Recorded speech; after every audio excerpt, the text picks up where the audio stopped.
Réponse et la fleur labyrinthe. Un jour, en se promenant dans la forêt, Réponse vit une fleur qu'elle ne connaissait pas. « Oh, regarde Clapsy, je n'avais encore jamais vu une fleur aussi belle dans cet endroit de la forêt. » Clapsy se détacha des cheveux de Réponse et sauta sur la fleur pour respirer son parfum. Tout à coup, la couleur de la fleur passa du rose au noir. Et ses pétales se refermèrent, avalant d'un coup la pauvre Clapsy. « Clapsy, oh non, non! Où es-tu passé, mon ami ?» Réponse essaya de retenir Clapsy sans y parvenir. En tirant sur la tige de la fleur, elle se rendit compte qu'elle était reliée à un tube enterré dans le sol. « Qu'est-ce que c'est que ce tube? Jusqu'où Clapsy a bien pu glisser ?» Réponse entreprit de suivre le chemin du tube à travers la forêt. Pendant ce temps, la méchante sorcière Kélia contemplait toute la scène dans sa boule de cristal. Et voilà! La meilleure amie de Réponse sera bientôt entre mes mains, mon cher petit balai. Kélia alla consulter le plan de son labyrinthe magique. Et elle vit Clapsy traverser le dédale de tubes en direction de sa tour. Quand Réponse arrivera ici pour secourir son ami, je lui couperai ses beaux cheveux et je les jetterai dans ce chaudron. Au bout d'un moment, le tube qui se trouvait devant Kélia se mit à vibrer. Kélia plaça ses mains sous l'ouverture du tube et quelques secondes après, Clapsy tomba dans ses mains. À l'aide! Ah! Toi, laisse-moi tranquille, vilaine sorcière! Laisse-moi partir! Kélia alla enfermer Clapsy dans une boîte en verre. La boîte était insonorisée et personne ne pouvait entendre Clapsy. Et elle n'entendait pas non plus ce qu'il se passait à l'extérieur. Réponse marcha pendant des heures à la recherche de Clapsy. Oh, mais jusqu'où peut bien aller ce tube à la fin? On dirait qu'il ne s'arrête jamais. Elle s'apprêtait à s'asseoir sur un rocher pour se reposer, quand elle aperçut soudain la tour de Kélia qui se dressait au bout du chemin. Mais cette tour... Oh non, c'est pas vrai, ma pauvre Clapsy. Elle est sûrement tombée dans un nouveau piège de la méchante sorcière Kélia. Réponse creusa le sol pour déterrer le tube et défit une jonction pour l'ouvrir en deux. L'autre extrémité de ce tube arrive donc dans la tour de Kélia. Elle sortit 5 graines de lierre de sa poche et les lança dans le tube. Pour que les plantes poussent plus vite, elle versa quelques gouttes d'un élixir qu'elle avait sur elle. Au contact du liquide, les graines germèrent et les plantes se mirent à pousser. Kélia, occupée à élaborer son plan, ne se rendit compte de rien.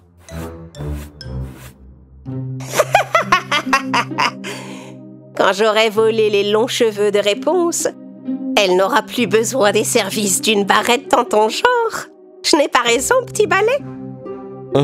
Tandis que Kélia provoquait Clapsy, un bruit étrange commença à retentir dans le tube du labyrinthe. Alerté par le bruit, Petit Balai décida d'avertir Kélia. Mais la méchante sorcière ne faisait pas attention à son fidèle balai. Vous entendez, maîtresse? Ce bruit étrange est vraiment effrayant. Je sens qu'il se prépare quelque chose de très mauvais. Allons, petit balai, ne sois pas aussi froussard. Ce que tu entends résonner, ce n'est que le grondement de mon triomphe.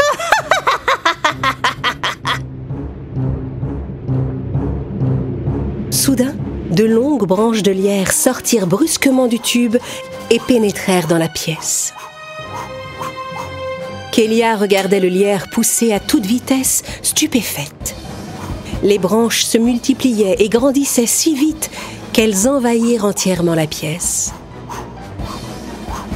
Kélia essaya d'enfourcher son balai pour s'enfuir, mais elle était coincée par les lianes. Ah! C'est pas vrai, à l'aide! Je suis prisonnière de ce lierre! Ah! Relâche-moi tout de suite!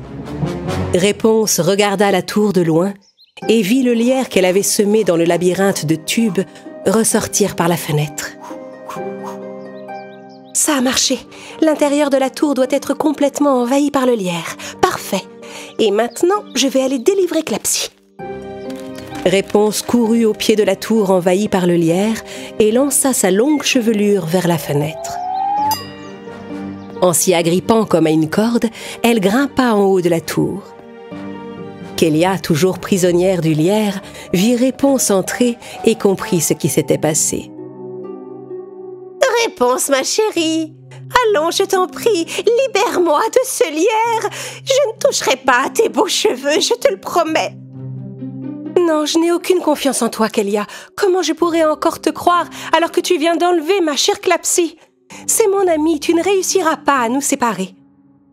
Clapsy, enfermée dans la boîte en verre, appelait Réponse de toutes ses forces sans se faire entendre. Réponse regardait partout mais ne trouvait pas son amie Clapsy. Clapsy! Clapsy, c'est moi, où es-tu passée? Montre-toi, je ne te vois nulle part. Réponse lança ses cheveux entre les branches de lierre. La longue chevelure dorée se faufila entre les lianes et retrouva Clapsy. Mais Réponse ne savait pas comment ouvrir la boîte, qui était magique.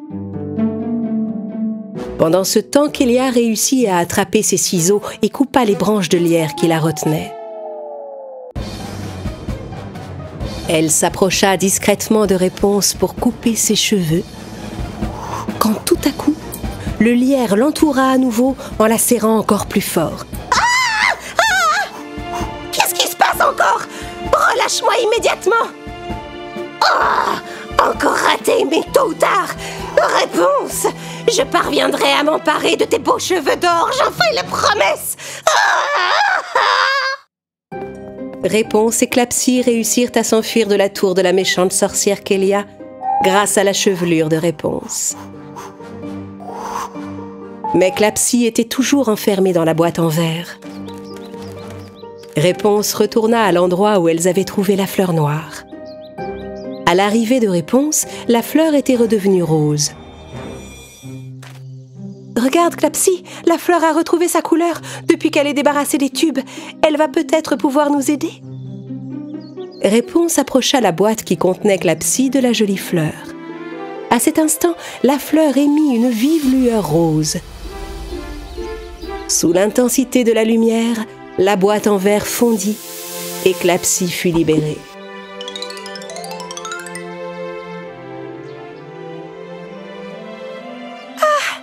Enfin, je suis sauvée! Merci beaucoup de m'avoir aidée, ma chère Réponse. Débarrassée de son sortilège, la fleur rose illumina de sa douce lumière les deux chères amies. L'amitié de Réponse et de Clapsy était si forte qu'elle était capable de vaincre tous les sortilèges.